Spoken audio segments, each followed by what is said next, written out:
Now, ladies and gentlemen, we begin with navigating nature-related risks and opportunities, advancing ESG through nature disclosure by Jose Hopkins, who is a chartered accountant and sustainability consultant at Acclaro Advisory.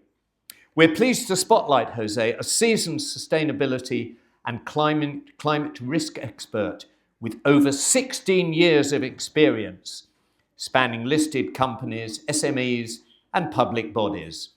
From auditing major mining operations in Chile to leading ESG integration at KPMG UK and MHA. His impact is global and strategic. Now at Acclaro Advisory, Jose drives sustainability strategy and audit, already reporting under CSRD, ISSB, UK-CFD and CPD. He also lectures at the University of West London and speaks regularly at finance and sustainability forums. Please welcome Jose Hopkins. Thank you so much for that introduction. That was amazing. I couldn't have done it any better. And I must say everyone is looking so amazing today as well. But let me start today with today's session. I want to say good evening, everyone. And it's a real privilege to be talking today at the House of Lords. And I'm going to be talking about something that connects us all, which is nature. For most years, most of the focus in businesses have been on net zero, cutting emissions and meeting carbon targets. But in doing so, we often look past nature and the changes in our weather happening around us. The floods, the droughts, the fires and storms are already affecting people and businesses today. For example, the UK this year experienced the first tropical nights, where temperatures remain above 20 degrees for the whole night. The built environment of the UK is not created for cold weather, it's created for cold weather, not for heat. Climate and nature are deeply connected. Every crop we grow, every glass of clean water, and every breath of air we take depends on nature. And nature is changing faster than most people realise. To face this, we need a change in mindset. One that sees nature not as something separate, but as a friend and not as an enemy, but as part of our economy and our future. Let me walk you through some key statistics that show why this matters.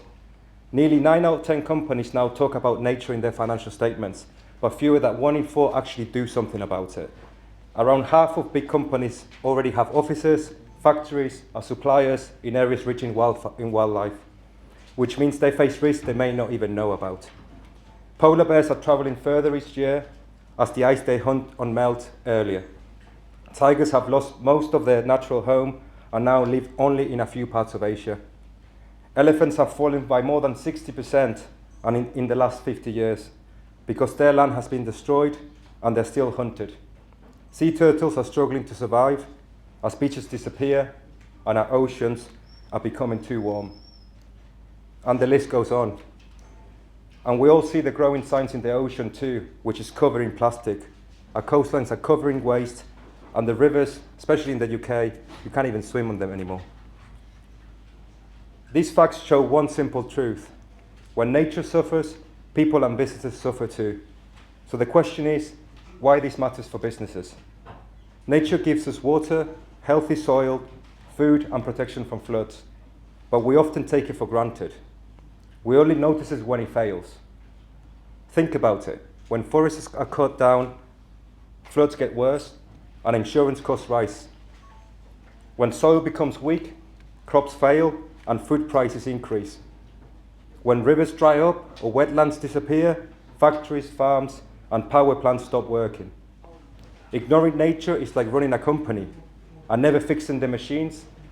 That it works for a while, but then you keep kind of patching it, and then everything breaks. So what's changing? This is the time for us to act.